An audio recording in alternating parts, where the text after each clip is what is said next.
Antibiotics save lives, millions of lives. But as drug resistance rises, we're in danger of losing this valuable resource.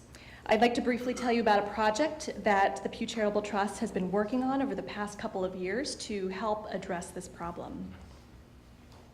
Before the discovery and development of penicillin, soldiers who survived the battlefield often succumbed to infected wounds in the clinic. There were no drugs available to treat them. Penicillin was a wonder drug that ushered in the golden era of antibiotic discovery. It's important to remember that antibiotics not only cure disease, but they also underpin much of what we take for granted in modern healthcare. Everything from hip surgery to kidney dialysis is all possible because we have working antibiotics.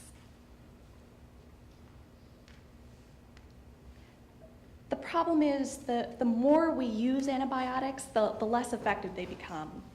And already today, tens of thousands of people are dying from superbug infections in the US alone each year.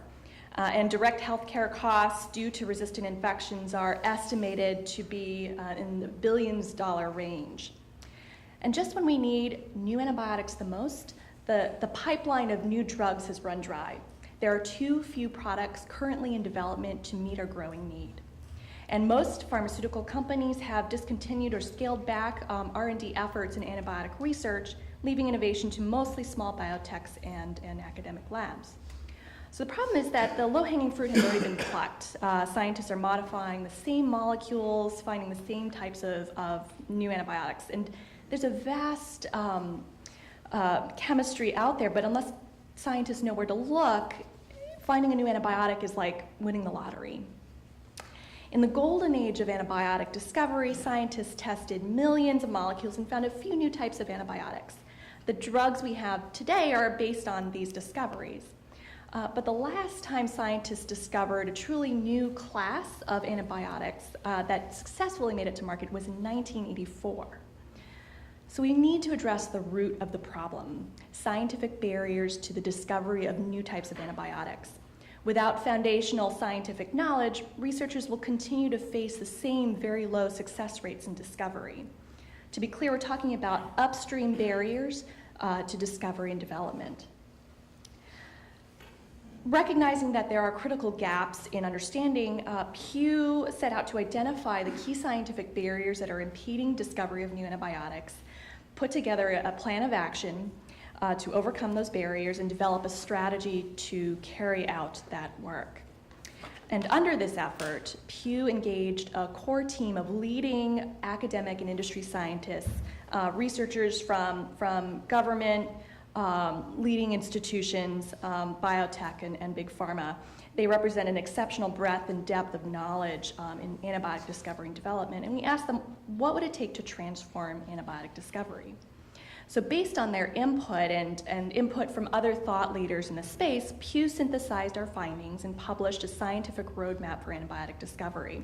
The goal is to build a foundation of sustained and diversified new drugs and therapies over the coming decades.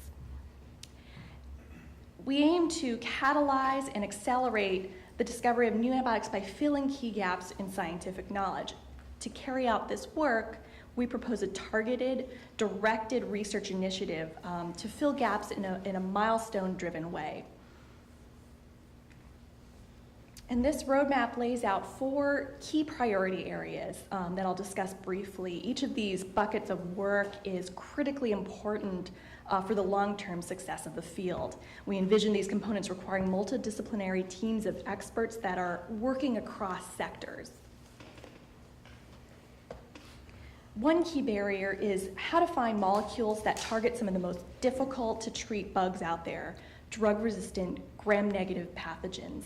These superbugs have a gauntlet of defenses, and we need to figure out how to find molecules that get into and stay inside of these bacteria. And based on that knowledge, scientists can then begin to build collections of promising starting material to find new types of antibiotics. Antibiotics are chemically very different from other types of drugs, so a tailored chemical library would help scientists better find, design new potential drugs and therapies. At the same time, we need to think outside of the box and test out entirely new approaches for treating bacterial infections. Innovative ideas that might fall outside of traditional antibiotic treatment, things like antibody therapy, probiotics, and novel drug delivery methods. Research generated through this initiative is only useful if it's accessed, taken up, and implemented by scientists across disciplines. In support of this goal, a software platform to share published and unpublished information would help scientists share lessons learned, avoid reinventing the wheel, and build on previous work. Our initiative is about bringing together a dedicated team of interdisciplinary scientists to create the tools and the knowledge that experts around the world need to find new antibiotics. This targeted approach has the power to transform antibiotic discovery and spur innovation of the drugs we so desperately need. Pew is approaching a number of potential partners and donors to join us in this work. We've engaged pharma, biotech, industry, government. This initiative builds on a growing chorus of national and international calls for action to revive the pipeline and address the problem of antibiotic resistance. Pew's roadmap is not simply about research and publication, it's about getting tools and knowledge into the hands of the scientists that are doing drug discovery. Success for us means ensuring we have a robust and sustained pipeline of new drugs and therapies into the coming decades.